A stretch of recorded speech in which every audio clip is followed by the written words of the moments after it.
नमस्कार। मैं विनीता कोठारी आप सभी का बीए तृतीय वर्ष गृह विज्ञान के वस्त्र विज्ञान की क्लास में स्वागत करती हूँ। आज हम डाइंग के मेथड्स के बारे में अध्ययन करेंगे। साथ ही जो डिफरेंट स्टेजेस ऑफ डाइंग है उसके अंतर्गत जो वस्त्र की जो डाइंग करी जाती है उसके बारे में डिटेल में और अध्ययन करेंगे। तो हमने देखा कि डाइंग करने के लिए दो प्रक्रियाएं अपनाई जाती है या दो मेथड्स यूज़ किए जाते हैं, एक इमर्शन मेथड और दूसरा हाई टेम्परेचर मेथड्स। चाहे हम किसी भी स्टेज के अंदर डाइंग प्रोसेस करते हैं हम या किसी भी विधि को अपनाते हैं, हम तीन अवस्थाओं के अंदर वस्त्र की डाइंग करते हैं। पहला, जो भी रॉ स्टॉक होता है, जो कच्चा माल होता है, उसको हम रंगाई करते हैं, जिसमें हम तीन प्रकार से वस्त्र को रंगा जाता है: टॉप डाइंग, डॉप डाइंग और स्टॉक डाइंग। सेकंड जो अवस्था या जिस कंडीशन के अंदर हम रंगाई करते हैं वह है धागे की रंगाई या यान की रंगाई या लच्छी की रंगाई। जो हम लच्छियाँ तैयार करते हैं धागों को, उनको एक्चुअली विभिन्न प्रक्रिया के द्वारा रंगा जाता है। जो सबसे सस्ता, सुंदर और टिकाऊ और जो यूजुअली बहुत ही अनुकूल वस्त्रों के रंग प्राप्त करने हेतु जो विधि अपनाई जाती है या जिस अवस्था के अंदर वस्त्रों को हम रंगा जाता है वह है पीस डाइंग या तैयार वस्त्र को डाई करना। तो तैयार वस्त्र को डाई करने के लिए हम विभिन्न प्रकार की विधियां अपनाते हैं। इसमें जो विधियां अपनाई जाती हैं वे निम्न प्रकार से हैं: jig dyeing, cross dyeing, tie and dye process, reel and back dyeing, union dyeing और कंटिन्यूअस मशीन डाइंग। आइए अब एक एक विधि को हम डिटेल के अंदर अध्ययन करते हैं। तो जिग डाइंग फर्स्ट डाइंग है, मेथड है जो कि हम तैयार वस्त्र के लिए उपयोग में लेते हैं। इसके द्वारा एसीटेट, रेयॉन, नायलॉन, पॉलिएस्टर वस्त्रों को रंगा जाता है और कई शेड्स के रंग इसमें हम प्राप्त कर सकते हैं। इस विधि में जिग यंत्र की सहायता लेनी पड़ती है, इसी कारण से इस विधि को जिग जैग रंगाई नाम दिया गया है। जिग यंत्र पर कपड़े बड़े बड़े थानों अथवा बंडलों की गाइड रोल को संपूर्ण चौड़ाई तक वस्त्र पर चढ़ा दिया जाता है। रंग का घोल एक बड़े बर्तन में भरा जाता है। दो गाइड रोल रंग के घोल के अंदर और बाहर फिट रहते हैं। इन्हीं रोलों पर वस्त्र फैले रहते हैं। इन रोलों के माध्यम से वस्त्र में रंग के घोल में 20 से 25 मिनट के अंतराल के बाद डुबोया जाता है, जिससे वांछित गहराई के रंग प्राप्त कर लिए जाते हैं। इस प्रकार तैयार वस्त्र को अल्प समय में ही हम किसी भी रंग या शेड्स के अंदर रंगा जाता है। इस विधि के द्वारा बदलते फैशन के जो मांग है रंगों की, उसको पूरा करना काफ़ी आसान हो गया। क्रॉस डाइंग यूजुअली 2 या 2 से अधिक रेशे जब बने होते हैं, फॉर एग्जाम्पल कॉटन और वूल, तब या टेरिकॉट, सेल्यूलोज, एसीटेट से बने वस्त्र, तो वहाँ पर हम इस क्रॉस डाइंग विधि को अपनाते हैं। जब 2 भिन्न रेशे से निर्मित एक ही रंग के घोल में डुबाया जाता है तो विभिन्न रेशों की जो एफिनिटी होती है, रंग के शेड्स अलग अलग चढ़ जाते हैं। कभी ऐसा होता है कि एक रेशा आपका रंग पकड़ लेता है जबकि दूसरा रेशा आपका रंगहीन रह जाता है। इस कारण एक्चुअली हमें जो शेडेड वस्त्र है वे प्राप्त होते हैं, जो कि बहुत ही सुंदर, आकर्षक और मनोहारी लगते हैं। तीसरा होता है बांधकर या रंगी बंदेज, जिसे हम बोलते हैं। तो ये एक प्रकार से रंगने की भी प्रक्रिया है और वस्त्र को सजाने के लिए प्रिंटिंग मेथड के रूप में भी इसको हम यूज़ किए जाते हैं।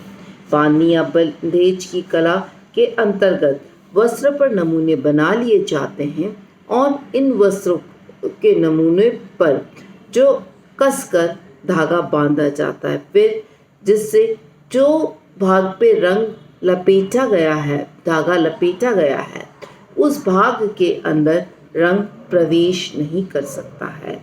बांधनी या बंधेज कला यूजुअली राजस्थान और गुजरात की प्रसिद्ध कलाओं के अंतर्गत आते हैं। बंधेज विधि के लिए हम सबसे पहले सफ़ेद रंग के वस्त्र को पानी के अंदर डुबोकर साफ करते हैं और उसके बाद जो आवश्यकता डिज़ाइन होती है उसके अनुसार हम विभिन्न डिज़ाइंस के अंतर्गत इसको बांधते हैं। बांधे वाले जो क्षेत्र होता है उसमें रंग प्रवेश नहीं करता है और इस प्रकार रंगाई प्रक्रिया पूर्ण होती है। यूजुअली पहले हम लाइट कलर्स के अंदर डुबोते हैं और जब मल्टी कलर्स हमको करने होते हैं तब हम इसको डार्क कलर्स के अंदर डुबोते हैं। परंतु कई बार हम देखते हैं कि यदि सही ढंग से इसमें रंग नहीं किया गया तो अलग अलग शेड्स के डिफरेंट वेरिएंट्स हमें कपड़े पर दिखाई देते हैं जो बड़े पत्ते लगते हैं। परंतु यूजुअली इससे वस्त्र बहुत ही सुंदर, आकर्षक, मनोहारी और शानदार तैयार होते हैं। रील रंगाई विधि चौथी विधि है। रील रंगाई विधि पुरानी और प्रचलित विधि है और इसमें वस्त्र के दोनों सिरों को सील कर दिया जाता है। इसके बाद इसे रील में डालकर रोल के माध्यम से बनाकर रंग के गोल में बार बार डुबोया जाता है, जिससे रंग वस्त्र पर चढ़ जाता है। रंग से रेशों के भीतर गहराई तक प्रवेश कराने के लिए कुछ समय तक डुबोकर रखा जाता है। हल्के वजन के वस्त्रों के लिए रोल रंगाई जो होती है या रील रंगाई जो होती है वह बेस्ट विधि मानी गई है।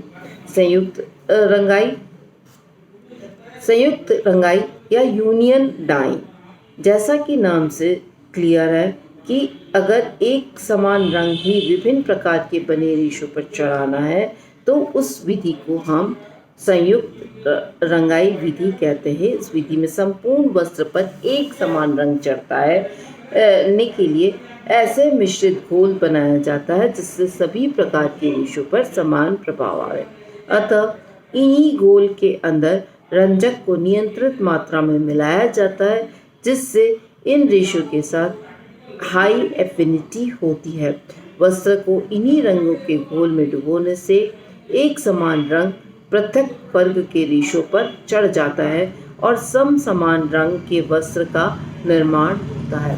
अर्थात हम देखते हैं कि इसके अंतर्गत एक्चुअली दो डिफरेंट रेशे भी होते हैं, परंतु उन दोनों रेशों पर एक समान रंग चढ़ाने के लिए हम इस प्रकार के डाइज का उपयोग करते हैं जो कि एक्चुअली वस्त्र पर एक यूनिफॉर्म कलर देवे और दोनों रेशों को जो डाइज होती है वे एक समान कलर के अंदर दिखाई दे। तो इस तरह से यदि हम देखते हैं कि एक समान रंग प्राप्त करने की जो निर्माण विधि है इसके लिए आपको कुशल कारीगरों की आवश्यकता होती है। और कंटिन्यूअस मशीन द्वारा रंगाई, अधिक लंबे और बड़े वस्त्रों को रंगने के लिए यूजुअली हम मशीन का उपयोग करते हैं। इस विधि के लिए अलग अलग टबों का उपयोग किया जाता है। वस्त्र को भगोने में रंगने के लिए निचोड़ने आदि की प्रक्रियाएं अलग अलग टब में लगे अलग अलग रोलर्स के द्वारा की जाती है। मशीन द्वारा वस्त्र रंगने से लेकर सुखाने तक की प्रक्रियाएं ऑटोमेटिक मशीन के द्वारा ही संपन्न होती है। तो इस प्रकार हम देखते हैं कि रंगाई की जो अवस्थाएं होती हैं वे 3 अवस्थाएं होती हैं। पहला रॉ स्टॉक डाइंग, जिसमें हम कच्चे माल को रंगते हैं, जिसमें हम 3 विधियां अपनाते हैं, टॉप डाइंग, ड्रॉप डाइंग और स्टॉक डाइंग। सेकंड होती है आपकी धागे की जो रंगाई होती है, यार्न या स्किन जो बनती है। और तीसरा होता है जो क्लोथ्स तैयार हो जाते हैं, फैब्रिक्स तैयार हो जाते हैं, जो ग्रे फैब्रिक्स होते हैं उनको प्रोसेसिंग करने के बाद, फिनिश करने के बाद उनको तैयार किए गए फैब्रिक पर, फिनिश्ड फैब्रिक के ऊपर विभिन्न प्रकार की methods jig method, cross method, बंधेज मेथड, रील मेथड, संयुक्त मेथड और निरंतर मशीन मेथड। इन मेथड्स के द्वारा हम रंगाई को करते हैं। तो अभी हमने देखा कि विभिन्न अवस्थाओं के अंदर हम किस प्रकार से रंगाई करते हैं। जैसा कि हमने पहले कहा कि रंगाई के यूजुअली हम दो मेथड्स अपनाते हैं। एक इमर्शन मेथड अर्थात वस्त्र को हमने डुबो कर रंगोया है। इन सब प्रोसेस के अंदर हम वस्त्र को एक्चुअली किसी भी कंटेनर के अंदर डुबो रहे हैं या रोलर्स के माध्यम से डुबोया जा रहा है। परंतु अब हम जो सेकेंड मेथड जो कलर करने का यूज़ किया जाता है वह है हाई टेम्परेचर वाली रंगाई विधि। और इसके अंतर्गत जो थर्मोप्लास्टिक फाइबर्स होते हैं, बने वस्त्र होते हैं, उनकी रंगाई के लिए हम एक्चुअली ताप की आवश्यकता होती है। उच्च तापक्रम वाली हम दो विधियां होती हैं, एक थर्मोसॉल प्रोसेस और दूसरा मॉल्टन मेटल मेथड। पहला थर्मोसॉल प्रोसेस। ओके, थर्मोसॉल प्रोसेस में सबसे पहले सामान्य तापक्रम पर वस्त्र को रंगा जाता है। तत्पश्चात इसको मशीन के द्वारा सुखोए आधा मिनट के लिए 1 मिनट के लिए 350 डिग्री फ़ारेनहाइट टेम्परेचर पर चिर स्थायित्व हीट सेट की प्रक्रिया की जाती है, जिससे रंग गहरा और पक्का हो जाता है। डेक्रॉन पर ये सबसे सुंदर और पक्के रंग चढ़ते हैं और बार बार धुलाई के उपरांत भी ये रंग खराब नहीं होते हैं। नरम धातु वाली विधि या मॉल्टन मेटल विधि, इस विधि के द्वारा सघन बुनाई के जो वस्त्र होते हैं उन या कढ़ाई के जो वस्त्र होते हैं उनको रंगा जाता है। सबसे पहले वेट डाइस के अंदर रखा जाता है।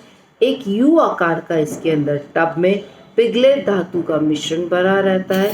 धातु का मिश्रण का टेम्परेचर 200 से 250 डिग्री फ़ारेनहाइट रहता है।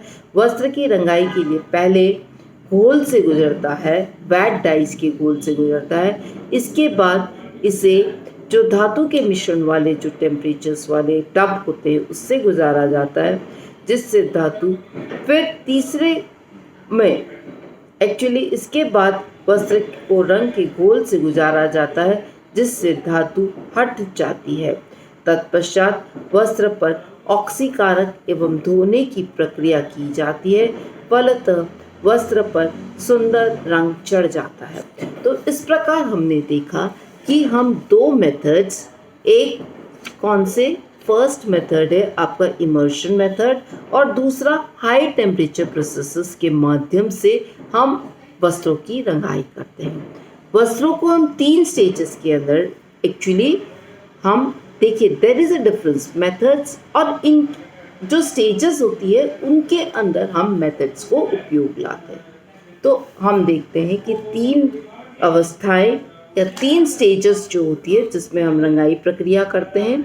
एक कच्चे माल के अंदर, दूसरा धागे की रंगाई और तीसरा वस्त्र की रंगाई। तो आज हमने देखा कि वस्त्र की रंगाई की अवस्थाएं और विधियां। बहुत बहुत धन्यवाद।